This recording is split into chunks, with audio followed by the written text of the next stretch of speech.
Welcome back to SK classes. जिस video का बेसब्री से इंतजार है वो वीडियो अब आपके सामने है। देखो यार, इसका बूस्टर डोज नाम ऐसे ही नहीं पड़ा, डेफिनेटली एग्जाम में बूस्टअप करता है। और आपको पता है ये कोई नया वीडियो नहीं है, फिर नया सीरीज नहीं है। ये पिछले 4 से 5 सालों से लगातार चला आ रहा है बूस्टर डोज, और हर बार हर एक एग्जाम में तबाही मचाया है, तबाही मचाता है सीधे। अगर तुम्हारी तैयारी थोड़ी भी है, थोड़ी कुछ कुछ पढ़ रखा है फिजिक्स के बारे में, और अगर इस बूस्टर डोज को तुमने देख लिया ना, तो देखना तुम्हारा कैसा परसेंटेज इंक्रीज होगा। मतलब आसानी से तुम्हारा 65-70 नंबर आ सकता है, आसानी से। ठीक है, अगर तुम्हारा पेपर 75 नंबर का है, अगर तुम्हारा पेपर 100 नंबर का है, तो आसानी से बूस्टर डोज को पढ़ने के बाद 60 से 70 नंबर आसानी से आ जाएगा। इस प्रकार से रहने वाला है। और अगर तुमने साल भर कुछ भी नहीं पढ़ा, कुछ भी चिल बेबी चिल, है ना, चिल किए हो, तो भाई तुम्हारे 60 नंबर से 50 नंबर तक आएंगे इस बूस्टर डोज को देखने के बाद। ठीक है, आपको पता है इस बूस्टर डोज को बड़े बड़े यूट्यूब चैनल, तुमने पीडब्ल्यू का नाम सुना है, फिजिक्स वाला, है ना, फिजिक्स वाला ने इस नाम को कॉपी किया था बूस्टर डोज को। बूस्टर डोज के नाम को कॉपी करता है फिजिक्स वाला। फिजिक्स वाला छोड़ो यार, एमपी के कई सारे यूट्यूबर इसे फॉलो करते हैं बूस्टर डोज को। एंड इन्होंने एक सीरीज भी लॉन्च किया था बूस्टर सीरीज नाम से, है ना। तो ये ना बहुत ज्यादा फेमस हुआ है, और फेमस सिर्फ आप लोग कर रहे हैं। इसके लिए दिल से धन्यवाद, क्योंकि ये निकला था कोविड के टाइम से, मतलब 2020 में इस वीडियो का नाम बूस्टर डोज रखा गया था। और जब से ये बूस्टर डोज आया है, लिटरली हर बार एग्जाम में बूस्टअप मचाया है। चलो फिर हमको अपने क्वेश्चन को शुरू करते हैं। थोड़े हम इसके इतिहास को बता दिए, ताकि इतिहास आपको भी पता होना चाहिए, है ना। चलो, पहला नंबर कहता है कि सार्थक अंक लिखो। ठीक है, इसका सार्थक अंक लिखने के लिए आएगा, क्वेश्चन बनेगा भाई 2 नंबर का एक। ठीक है, अच्छा, वैल्यू अलग हो सकता है कुछ सेटों में, बाकी कुछ सेटों में यही वैल्यू रखने वाला है, लेकिन सार्थक अंक वाला क्वेश्चन देखने को मिलेगा। ले भाई, मैं सिग्नेचर कर दिया, क्वेश्चन आएगा। नेक्स्ट कहता है मूल मात्रक और व्युत्पन्न मात्रक में डिफरेंस लिखो। ठीक है, मूल मात्रक और व्युत्पन्न मात्रक में क्या डिफरेंस है, ये लिखना है। ठीक है, वी स्क्वायर बराबर यू स्क्वायर प्लस 2as की शुद्धता की जांच करना है। ठीक है, इसे प्रूफ करके बताना है कि वाकई ये होता है। नेक्स्ट कह रहा है आपको टी का मान देगा 2 पाई अंडर रूट LG, और इसका वैल्यू हमें फाइंड करना है। ये सब क्वेश्चन तो मैंने क्वेश्चन पेपर में भी बता दिया था। ठीक है, नेक्स्ट कहता है कि एसआई पद्धति का मूल मात्रक का नाम लिखो। ठीक है, एसआई पद्धति के कौन कौन से मूल मात्रक है, 7 है ना, तुम्हें पता है ना। लंबाई का मीटर, द्रव्यमान किलोग्राम, समय सेकंड, ताप केल्विन, ज्योतिर्ता, कंडीला पदार्थ की मात्रा मोल। ठीक है, पढ़े होगे। और 2 पूरक राशि है, तो ये चीज हमारे एग्जाम में देखने को मिलेगा। बीमीय विश्लेषण का उपयोग बताओ। ठीक है, बीमीय विश्लेषण का यूज कहाँ होता है, ये पढ़ना है। नेक्स्ट कहता है वायु में ध्वनि का वेग माध्यम के प्रत्यस्तता गुणांक तथा उसके घनत्व पर निर्भर करता है। बीमीय विधि एक से सूत्र स्थापित कीजिए। मतलब ऐसा क्या होता है कि वायु में जो ध्वनि का वेग होता है उसके प्रत्यस्तता गुणांक पर डिपेंड होता है। नेक्स्ट कह रहा है कि एक समान व परावर्ती वेग में अंतर बताओ। ठीक है, एक समान वेग और परावर्तिक वेग में अंतर बताना है। विस्थापन और वेग में अंतर बताइए। ठीक है, क्या होता है विस्थापन, क्या होता है वेग। अच्छा, अंतर कितने याद करना है, केवल 3 याद कर लेना। ठीक है, वेग और चाल में अंतर बताओ कितने, केवल 3। नेक्स्ट कह रहा है सदिश योग का त्रिभुज नियम। भाई अभी तो 2016 के बाद तो नहीं पूछा है, लेकिन नए पैटर्न के आधार पर कुछ सेटों में वाला क्वेश्चन देखने को मिलेगा। बाकी 2016 से पहले एमपी बोर्ड का फेवरेट क्वेश्चन होता था, लेकिन अब नहीं पूछता है। ठीक है, लेकिन कुछ सेटों में देखने को मिल रहा है। अच्छा, 4 सेटों में आपका पेपर आ रहा है, पता होना चाहिए, अलग अलग ब्लॉक में अलग अलग पेपर आ रहा है। नेक्स्ट कह रहा है कोणीय वेग व रेखीय वेग में संबंध बताइए। ठीक है, कोणीय वेग और रेखीय वेग में संबंध बताइए। नेक्स्ट कह रहा है कि सिद्ध कीजिए कि सदिश का योग क्रम विनिमय नियम का पालन करती है। नेक्स्ट कह रहा है कि सहचर नियम का पालन करता है। ठीक है, ये बताना है कि सहचर नियम का पालन करता है।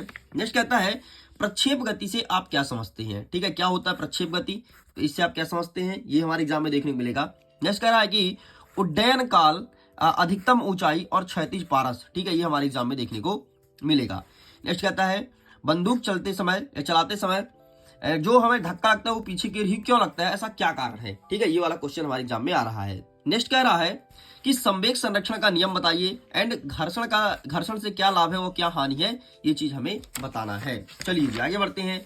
नेक्स्ट क्वेश्चन कह रहा है कि बंदूक की गोली से खिड़की के कांच में एक स्पष्ट छेद बच जाता है, क्यों, है ना। मतलब अगर तुम बंदूक की गोली लेकर के और कांच की खिड़की मारोगे ना, तो कांच टूटेगा नहीं, बल्कि एक ऐसे ऐसे होल बन जाएगा कि गोली निकली है से। ऐसा क्यों होता है। नेक्स्ट कहता है न्यूटन के द्वितीय नियम का निगमन कीजिए। ठीक है, न्यूटन का सेकंड लॉ बताना है तुम्हें। किसी रोलर को खींचना आसान होता है धकेलने की बजाय, ऐसा क्यों, क्या रीजन है कि रोलर को खींचना ज्यादा आसान होता है धकेलने की बजाय।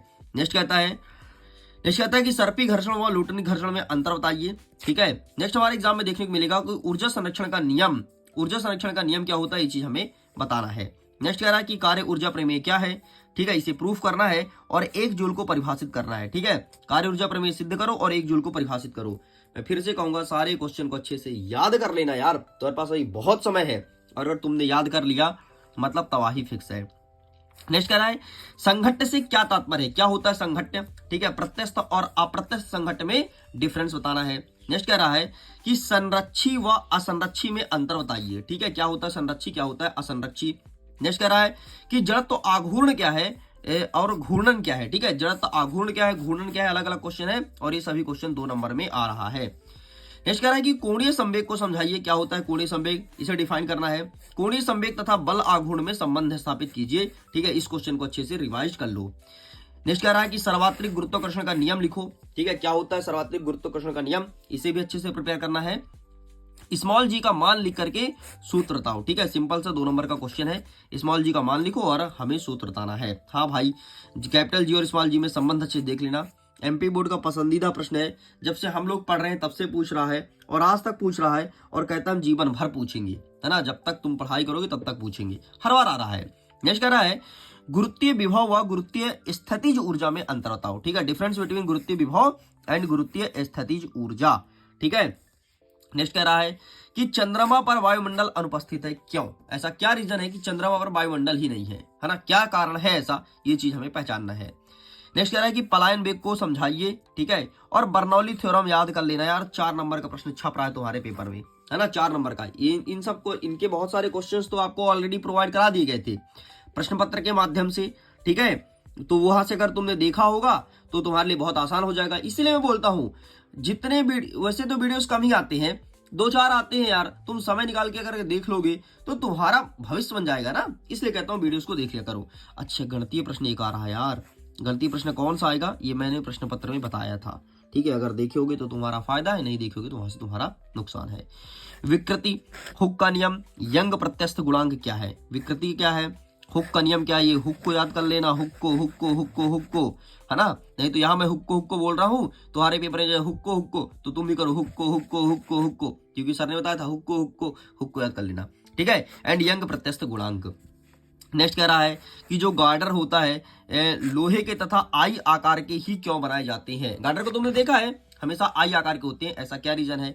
नेक्स्ट कहता है कि आयतन प्रत्यस्थता व प्रत्यस्थ स्थितिज ऊर्जा क्या होता है ये समझाइए। ठीक है, आयतन प्रत्यस्थता व प्रत्यस्थ स्थितिज ऊर्जा। नेक्स्ट कह रहा है कि ससंजस व और असंजस बल क्या है। ठीक है, पृष्ठीय तनाव क्या है, केशुकत्व क्या है। ठीक है, ससंजस असंजस बल, पृष्ठीय तनाव और केशुकत्व। नेक्स्ट कह रहा है कि हाइड्रोलिक प्रेस व पास्कल का नियम बताना है, क्या होता है हाइड्रोलिक प्रेस और क्या होता है पास्कल का नियम। और यहीं पर अंतिम प्रश्न कहता है कि किसी द्रव के धारा रेखीय तथा विक्षुब्ध में अंतर बताइए। तो सारे क्वेश्चन को अगर तुमने देख लिया है मतलब पूरा यहीं से छपने वाला है। पीडीएफ को डाउनलोड कीजिए, लिंक दिया है आपको वीडियो को डिस्क्रिप्शन बॉक्स में, जल्दी से चेकआउट कीजिए और अपने एग्जाम को बेहतर बनाइए। मैं वीडियो को एंड करता हूँ। Thanks for watching. खुश रहिए, पढ़ते रहिए, मुस्कुराते रहिए। Bye bye.